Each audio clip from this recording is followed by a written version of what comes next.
Hello everyone, welcome back to my channel. कैसे हैं आप सभी लोग? आशा करती हूँ आप सभी लोग ठीक होंगे।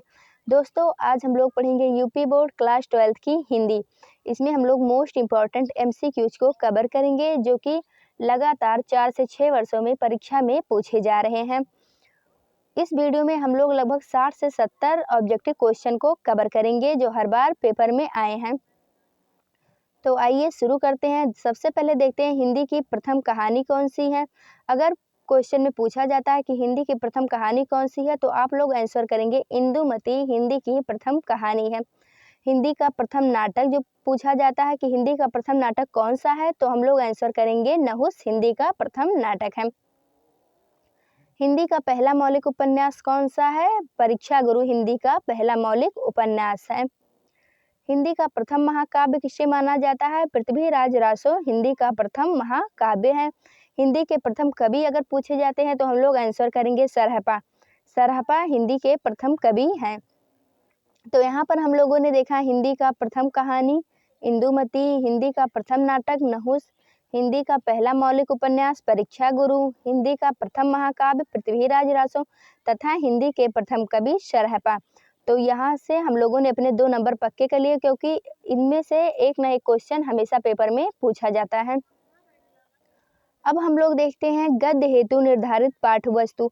अब हम लोग देखेंगे जो कक्षा 12 की हिंदी है उसमें हमें गद्य में क्या पढ़ना है और उसके लेखक कौन है। हर बार यहाँ से 1 या 2 क्वेश्चन पूछे जाते हैं। तो हम लोग देखेंगे गद्य में कौन कौन से पाठ हैं और उनके लेखक कौन हैं। तो गद्य में जो हमारा पहला अध्याय है वो है राष्ट्र का स्वरूप। जो राष्ट्र का स्वरूप रचना है उसके लेखक कौन है? वासुदेव शरण अग्रवाल जी राष्ट्र का स्वरूप जो रचना है उसके लेखक हैं। अगर पूछा जाता है राष्ट्र का स्वरूप किसकी रचना है तो हम लोग आंसर करेंगे वासुदेव शरण अग्रवाल जी की। और जो हमारा दूसरा अध्याय है वो है रॉबर्ट नर्सिंग होम में।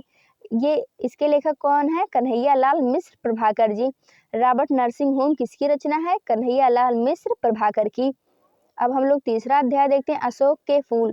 अशोक के फूल किसकी रचना है? अगर पूछा जाता है तो हम लोग आंसर करेंगे डॉक्टर हजारी प्रसाद द्विवेदी जी की। हमारा जो चौथा अध्याय है भाषा और आधुनिकता। अगर इसकी विधा पूछी जाती है तो विधा निबंध होगी और भाषा और आधुनिकता किसके लेखक कौन है तो हम लोग आंसर करेंगे प्रोफेसर जी सुंदर रेड्डी भाषा और आधुनिकता के लेखक हैं। हमारा जो पांचवा अध्याय है गद्य में वो है निंदा रस। निंदा रस हरिशंकर परसाई जी की रचना है। अगर पूछा जाता है निंदा रस किसकी रचना है तो हम लोग आंसर करेंगे हरिशंकर परसाई की। जो हमारा आखिरी चैप्टर है गद्य में वो है तेजस्वी मन के संपादित अंश। अगर पूछा जाता है तेजस्वी मन के संपादित अंश किसकी रचना है तो हम लोग आंसर करेंगे डॉक्टर APJ अब्दुल कलाम जी की रचना है तेजस्वी मन के संपादित अंश। तो ये रहे हमारे गद्य के पाठ और उसके लेखक। यहाँ से 2 नंबर पक्के होते हैं आने। अब हम लोग ठीक इसी प्रकार देखेंगे काव्य में कौन से पाठ हैं और उनके कौन से लेखक हैं। ये क्लियर होना बहुत ज़रूरी है कि गद्य में हमें क्या पढ़ना है और उसके लेखक कौन है, पद्य में हमें क्या पढ़ना है और उसके लेखक कौन है। अगर ये दोनों पोर्शन हमारा क्लियर रहेगा तो यहाँ से हमारे 2-4 नंबर पक्के हो जाते हैं।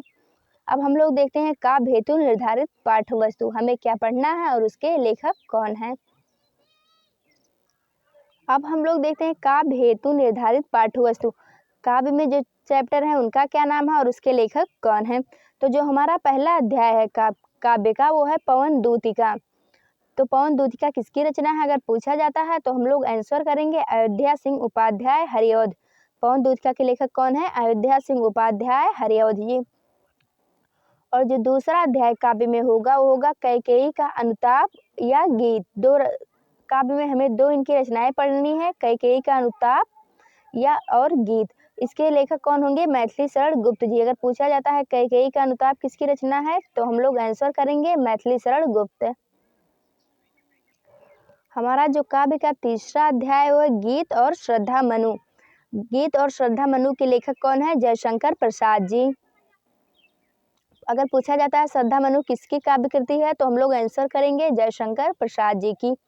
और जो हमारा चौथा अध्याय है वो है नौका विहार परिवर्तन बापू के प्रति। हमें 3 टॉपिक इसमें पढ़ने हैं। पहला नौका विहार, परिवर्तन बापू के प्रति।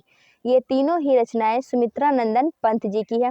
अगर पूछा जाता है नौका विहार, परिवर्तन बापू के प्रति, ये सब किसकी रचनाएं हैं, तो हम लोग आंसर करेंगे सुमित्रा नंदन पंत की। अब जो हमारा 5वां अध्याय काव्य में है वो है गीत। गीत किसने लिखा है, महादेवी वर्मा जी ने। अब हम लोग 6ठा अध्याय देखते हैं, पुरूरवा, उर्वशी, अभिनव, मनुष्य। ये सब किसकी रचना है, रामधारी सिंह दिनकर जी की। अगर पूछा जाता है पुरूरवा, उर्वशी या अभिनव, मनुष्य ये किसकी रचनाएं हैं, तो हम लोग आंसर क्या करेंगे, रामधारी सिंह दिनकर। जो हमारा काव्य में अगला अध्याय है वो है मैंने आहुति बनकर देखा और हिरोशिमा। मतलब ये दोनों रचनाएं किसकी है, मैंने आहुति बनकर देखा और हिरोशिमा। तो हम लोग आंसर करेंगे सच्चिदानंद हीरानंद वात्स्यायन अज्ञे जी की। हिरोशिमा भी अज्ञे जी की है और मैंने आहुति बनकर देखा ये भी अज्ञे जी की काव्य कृति है। तो हम लोगों ने जैसे गद्य का पाठ और लेखक क्लियर किया, ठीक उसी प्रकार आशा करती हूँ कि आप लोगों को काव्य के अध्याय और उसके लेखक क्लियर हो गए होंगे। अब हम लोग देखते हैं जो कक्षा 12 की हिंदी में हमें 3-4 कहानियां पढ़नी है, उनका क्या नाम है और उनके लेखक कौन हैं। जो हमारी पहली कहानी है हमें कक्षा 12 की हिंदी में पढ़नी है वो है ध्रुव यात्रा। ध्रुव यात्रा के लेखक कौन है, जैनेन्द्र कुमार जी। अगर क्वेश्चन में पूछा जाता है ध्रुव यात्रा की रचना विधा, तो हम लोग आंसर करेंगे कहानी और इसके लेखक तो जैनेन्द्र कुमार जी। और जो दूसरी कहानी है वो है पंचलाइट। पंचलाइट के लेखक कौन है, फणीश्वर नाथ रेणु जी। हमारा जो तीसरा कहानी है बहादुर। अगर पूछा जाता बहादुर की रचना विधा, तो आप लोग कंफ्यूज मत होइएगा, ये भी कहानी है और इसको किसने लिखा, अमरकांत जी ने। हमारी जो चौथी और प्रमुख कहानी वो है लाठी। लाठी किसने लिखा है, तो हम लोग आंसर करेंगे शिवानी ने। तो आप लोगों को क्लियर हो गया होगा, ध्रुव यात्रा, जैनेन्द्र कुमार, पंचलाइट, फणीश्वर नाथ रेणु, बहादुर, अमरकांत और लाठी शिवानी। तो कहानी और उसके लेखक क्लियर हो गए होंगे। अब हम लोग अगले क्वेश्चन की तरफ बढ़ते हैं। हमारा जो अगला क्वेश्चन है वो आवारा मसीहा। आवारा मसीहा, इससे हमारे 2 क्वेश्चन रेडी होते हैं। अगर पूछा गया आवारा मसीहा किस विधा की रचना है, तो हम लोग आंसर करेंगे जीवनी। और पूछा जाए कि आवारा मसीहा के रचनाकार कौन है, तो विष्णु प्रभाकर जी। आवारा मसीहा जीवनी है और इसके लेखक विष्णु प्रभाकर जी हैं। तो इसमें कोई कन्फ्यूजन नहीं होना चाहिए। अगर आवारा मसीहा की विधा पूछी जाती है तो जीवनी हो जाएगी और लेखक पूछे जाते हैं तो विष्णु प्रभाकर जी हो जाएंगे। अब हम लोग अगला रचना देखते हैं, परीक्षा गुरु। परीक्षा गुरु जो है उसका रचना विधा है उपन्यास और इसके जो लेखक है वो है लाला श्री निवास दास। परीक्षा गुरु हिंदी का प्रथम मौलिक उपन्यास भी माना जाता है। तो हम लोग क्लियर रहेंगे कि परीक्षा गुरु उपन्यास है और इसके लेखक लाला श्री निवास दास जी हैं। अगला जो क्वेश्चन है वो है गोदान, रंगभूमि, निर्मला। ये तीनों ही रचनाएं मुंशी प्रेमचंद्र जी की है। अगर पूछा जाता है गोदान किसकी रचना है, तब भी हम लोग आंसर मुंशी प्रेमचंद्र करेंगे। रंगभूमि या निर्मला पूछा जाता है तब भी हम लोग आंसर मुंशी प्रेमचंद्र जी करेंगे। अगर इन तीनों की विधा पूछी जाती है तो विधा हो जाएगी उपन्यास। आई होप आप लोगों को क्लियर होगा। अब हम लोग अगले क्वेश्चन की तरफ बढ़ते हैं। क्या भूलूं क्या याद करूं की रचना विधा है। अगर पूछा जाता है क्या भूलूं क्या याद करूं क्वेश्चन की रचना विधा है, तो हम लोग आंसर करेंगे क्या भूलूं क्या याद करूं आत्मकथा है और इसके लेखक हरिवंश राय बच्चन जी हैं। तो इससे हमारे 2 क्वेश्चन रेडी होते हैं। पहला क्या भूलूं क्या याद करूं, इसकी रचना विधा आत्मकथा हो जाएगी और इसके लेखक हरिवंश राय बच्चन जी हैं। अब हम लोग अगले क्वेश्चन की तरफ बढ़ते हैं। हमारा जो अगला क्वेश्चन है वो है अष्टायाम कृत के लेखक कौन हैं। तो हम लोग जानेंगे अष्टायाम कृत के लेखक कौन है, नाभा दास जी। अष्टायाम के रचनाकार कौन है, नाभा दास। अब हम लोग अगला प्रश्न देखते हैं, मैला आंचल किसका उपन्यास है। यहाँ से हमारे 2 क्वेश्चन तैयार होते हैं। पहला, अगर पूछा जाता है मैला आंचल की रचना विधा क्या है, तो हम लोग आंसर करेंगे उपन्यास। और ये किसका उपन्यास है, तो इसके रचनाकार होंगे फणीश्वर नाथ रेणु जी। तो मैला आंचल किसका उपन्यास होगा, फणीश्वर नाथ रेणु का। अब हम लोग अगला क्वेश्चन देखते हैं, कुटुज निबंध संग्रह के लेखक हैं। यहाँ से भी हमारे 2 क्वेश्चन बन रहे हैं। अगर ये पूछा जाता है कुटुज किस विधा की रचना है, तो हम लोग आंसर करेंगे निबंध। और ये किसकी रचना है, तो आंसर होगा आचार्य हजारी प्रसाद द्विवेदी जी की। हमारा जो अगला क्वेश्चन है वो है इंदुमती कहानी के लेखक हैं। यहाँ से भी दो क्वेश्चन बन रहे हैं। पहला अगर पूछा जाता है इंदुमती की अगर पूछा जाता है इंदुमती कहानी के लेखक कौन है, तो हम लोग आंसर करेंगे किशोरी लाल गोस्वामी जी इंदुमती कहानी के लेखक हैं। यहाँ से भी दो क्वेश्चन बन रहे हैं। अगर पूछा जाए इंदुमती की रचना विधा क्या है, तो हम लोग आंसर करेंगे कहानी, और इसके लेखक कौन होंगे, किशोरी लाल गोस्वामी जी। हमारा जो अगला क्वेश्चन है वो है ध्रुव स्वामिनी नाटक के लेखक हैं, तो हम लोग आंसर करेंगे जयशंकर प्रसाद जी ध्रुव स्वामिनी नाटक के लेखक हैं। यहाँ भी हमारे दो क्वेश्चन बन सकते हैं। पहला अगर पूछा जाए ध्रुव स्वामिनी नाटक की रचना विधा है, तो हम लोग आंसर करेंगे ध्रुव स्वामिनी नाटक है, और इसके रचनाकार कौन है, जयशंकर प्रसाद जी। रचना विधा पूछेगी तो नाटक हो जाएगा, और लेखक पूछेगा तो जयशंकर प्रसाद जी। अब हम लोग अगला क्वेश्चन देखते हैं, बाण भट्ट की आत्मकथा किस विधा की रचना है। बाण भट्ट की जो आत्मकथा है वो उपन्यास विधा की रचना है। आप लोग आत्मकथा देख के कंफ्यूज मत होइएगा कि आत्मकथा ही लगा दीजिए, ये सिर्फ नाम में आत्मकथा है, और ये किस विधा की रचना है, उपन्यास। बाण भट्ट की आत्मकथा किस विधा की रचना है, अगर क्वेश्चन आता है तो आंसर होगा ये उपन्यास विधा की रचना है। अब हम लोग अगला क्वेश्चन देखते हैं, भाग्य और पुरुषार्थ के लेखक हैं, तो भाग्य और पुरुषार्थ किसकी रचना है, जैनेन्द्र कुमार जी की। और जो हमारा अगला क्वेश्चन है वो है अज्ञे ने तार सप्तक का प्रकाशन किया। ये बेहद इंपॉर्टेंट प्रश्न है, ये हर बार पेपर में पूछा जाता है। कभी पहले तार सप्तक का प्रकाशन वर्ष पूछा जाएगा, कभी दूसरे, कभी तीसरे, तो हम तीनों के प्रकाशन वर्ष को जानेंगे। अज्ञे का जो पहला तार सप्तक था उसका प्रकाशन सन 1943 ईस्वी में हुआ, दूसरा तार सप्तक 1951 में, और जो तीसरा था वो 1959 में। तो पहला 1943 और दूसरा 1951 और तीसरा 1959। तो हम लोग कन्फर्म रहेंगे, पहला 1943, दूसरा 1951 और तीसरा 1959। तो तीनों का प्रकाशन वर्ष आप लोगों को क्लियर हो गया होगा। अब हम लोग अगले क्वेश्चन की तरफ बढ़ते हैं। हमारा अगला क्वेश्चन क्या है उसको देखते हैं। सुमित्रा नंदन पंत को ज्ञानपीठ पुरस्कार उनकी किस रचना पर मिला था। तो सुमित्रा नंदन पंत को ज्ञानपीठ पुरस्कार किस रचना पर मिला था, हम लोग आंसर करेंगे चिदंबरा पर। सुमित्रा नंदन पंत को ज्ञानपीठ पुरस्कार मिला था, आंसर होगा चिदंबरा। तो इसका आंसर चिदंबरा हो गया। अब हम लोग अगला क्वेश्चन देखते हैं। हमारा जो अगला क्वेश्चन है वह कामायनी महाकाव्य में सर्गों की संख्या है। तो कामायनी महाकाव्य में कितने सर्ग हैं, 15 सर्ग हैं। अगर पूछा जाए कामायनी महाकाव्य किसकी रचना है, तो हम लोग आंसर करेंगे जयशंकर प्रसाद। अगर सर्ग पूछे जाएंगे तो हम लोग आंसर करेंगे 15 सर्ग। अब अगला क्वेश्चन देखते हैं, हरी घास पर क्षण भर कृति के लेखक हैं। तो अज्ञे जी की रचना है हरी घास पर क्षण भर। अब हम लोग अगला क्वेश्चन देखते हैं, मैथिली शरण गुप्त की महाकाव्य कृति है। साकेत मैथिली शरण गुप्त की महाकाव्य कृति है। तो महाकाव्य कृति कौन सी होगी मैथिली शरण गुप्त की, साकेत। अब अगला क्वेश्चन देखते हैं, तितली उपन्यास के रचनाकार हैं। यहाँ से भी दो क्वेश्चन बन सकते हैं। अगर पूछा जाता है तितली की रचना विधा क्या है, तो हम लोग आंसर करेंगे उपन्यास, और इसके रचनाकार पूछे जाएंगे तो जयशंकर प्रसाद जी। अगला क्वेश्चन है, यामा रचना है। यामा महादेवी वर्मा जी की रचना है। अगर पूछा जाए कि यामा किसकी रचना है, तो यामा महादेवी वर्मा की रचना है। अब हम लोग अगला देखते हैं, नमक का दरोगा के कहानीकार हैं। नमक का दरोगा जो रचना है उसके कहानीकार कौन है, मुंशी प्रेमचंद्र जी।